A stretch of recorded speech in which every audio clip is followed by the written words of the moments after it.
this defence and political issue that sort of exploded this week in relation to how Australia speaks diplomatically about Israel. The Australian newspaper's Foreign Affairs editor, Greg Sheridan, joins me now. It's a huge issue. You've written about it in The Australian, Greg.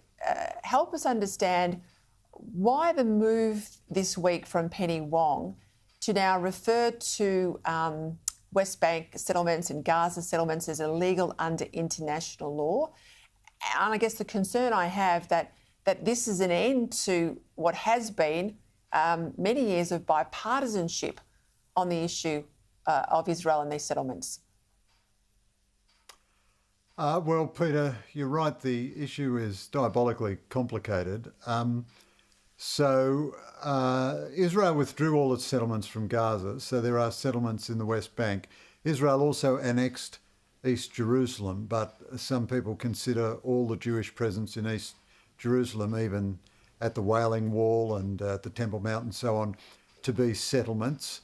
I think the bigger change was that the government decided to resume calling West Bank and Gaza occupied Palestinian territories. Now, the Abbott government changed this quite deliberately because it subjected it under George Brandis as Attorney General to a very searching legal analysis and came to the view that the West Bank and Gaza are disputed territories. The last undisputed sovereignty exercised in those territories was by the Ottoman Turks. And before Israel conquered those territories in a war of self-defence in 1967, the West Bank, for example, was occupied by Jordan. But Jordan has no desire to resume sovereignty of the West Bank and no capability to do so. And if Israel's occupation is illegal, then it should leave. But if it left, what would happen? There'd be civil war in amongst the Palestinians. The extremists would take over, as they have in Gaza. They would launch attacks on Israel, and Israel would be forced to reconquer the territory and reabsorb it.